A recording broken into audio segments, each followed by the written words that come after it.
What is up, heroes of Dominion? My name is Charlie. This is Hero Wars Central, and in this video, we are going to discuss Fafnir's skills now that we see a little bit more information about what they are here on Hero Wars Mobile's official Facebook page. They posted this just a little bit ago. Fafnir's new skills we discussed on the live stream on Friday, April 8th. And we broke down some pros and cons, some best practices, and I think we have a pretty good idea of the best team to use with Fafnir. See if you can pick up on what heroes we're thinking about using as you watch this video. We don't yet know how strong that team is going to be because, Fafnir isn't out yet at the recording of this video, but hopefully we will very soon. Now, don't forget that we live stream Monday through Friday. Once we have more information about Fafnir, we'll definitely discuss it there. Once we have the absolute max stats and the skill equations and everything else, we will definitely talk about it there. If you have any questions about Fafnir, how his abilities work, what his stats are, anything like that, go ahead and put them in the comment section down below in this video, and we'll get them answered as best we can. I love you all. Good luck in Dominion. It's only a game. Why you have to be mad? So I'm not going to play the audio because last time we watched the teaser, I turned the audio up way too high. So we're just going to kind of watch through it. Some really cool artwork. This gives me like 90s cartoon vibes, like He-Man, Masters of the Universe, Voltron almost, maybe a little newer than Voltron. But you can see here Fafnir making armor and weapons for the Draconid army. And of course they used it for plundering and pillaging and all of that. We have a nice little scene here, which is the background of my just chatting today. You've got Galahad's armor. You've got his sword right here. You can see, I believe that this is one of the hero's shields. I think this is Thea's staff, Ching Mao's polearm. This is a really cool scene. I like it. I like showing off the different armor and weapons that Fafnir has crafted in the past. Now, I'm curious what the significance of this sigil on his hammer is. Like, they spend a lot of time hovering on this logo. Does anybody know what this means? Is anybody familiar with this? I don't know. They seem to focus on it quite a bit. I don't know. It may just be something. And the runes on the ground there, I don't know. And then this is him realizing what his creations have done.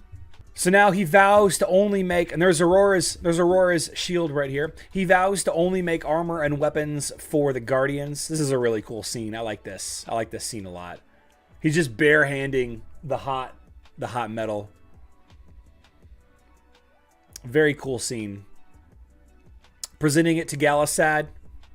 This looks like there's Tristan. Because he is a Way of Honor hero, so it matches with Tristan. So he's got. We've already kind of gone over him a little bit, but let's discuss his skills again. He conjures a runic shield. This is his green ability. Conjures a runic shield for an ally that protects them at low health. So the shield kicks in when they're at 25% health or lower, right? And it absorbs damage. I believe all damage until the shield is gone. The shield is based on the skill's strength, which we don't know what the skill's strength are. Ebonk, yes, Fafnir is a blessed hero, and Galahad is a blessed hero. So I believe his shield and his attack buff go better.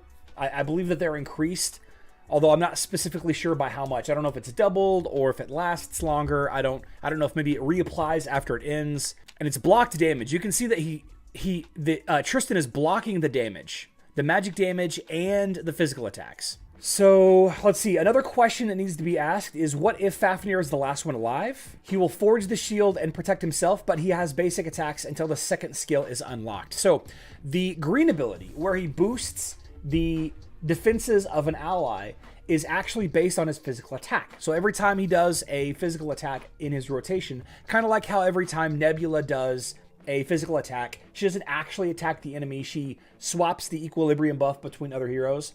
So every time Fafnir uses his basic attack, it's actually being replaced with his ally defense buff. So then the blue ability enchants the weapon of the shielded ally. Your ally has to be shielded, first of all. Your ally has to be shielded, and then the blue ability will provide an attack bonus for the shielded ally, increasing their physical attack damage, not magic attack. So this really won't pair very well with a hero like Helios, which is a blessed hero, or a Way of Honor hero, I should. Now, a little bit of clarification from the development team. A little bit of clarification about the stats that Fafnir can boost. There is no maximum capacity to the shield or the physical attack boost.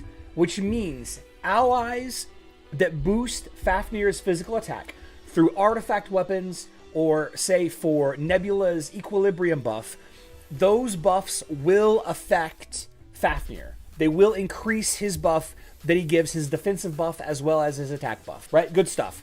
Good stuff. The Violet ability has to do with penetrating enemy heroes. So enemy allies attacks that fully penetrate opponent's armor also stun them. So this is a nice little perk. And as far as I know, this affects every ally, regardless. This is an always up buff, right? Kind of like Jet's critical hit buff.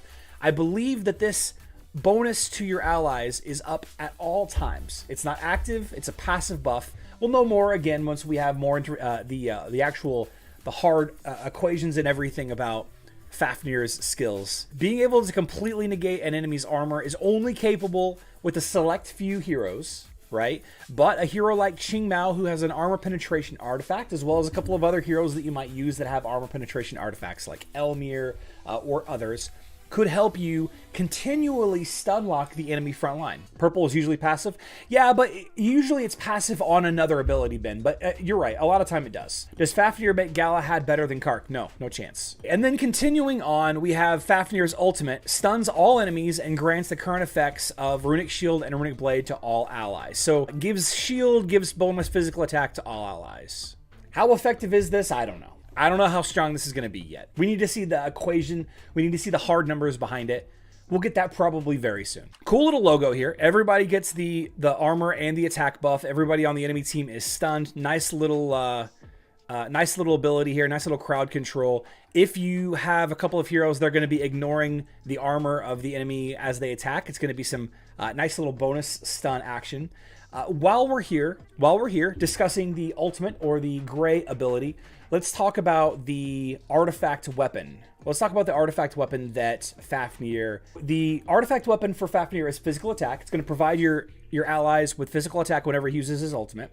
His book, his artifact book, is armor and magic defense, right? So he's definitely going to be more of a support hero than a damage dealer. Obviously, that's the case. He doesn't actually do any attacks to the enemy. Doesn't actually do any attacks to the enemy at all. He just boosts his allies. Kind of like Sebastian doesn't actually do any attacks, right? And then finally, the strength ring, because he is a strength-based hero. His skins will be leveled up with strength skin stones.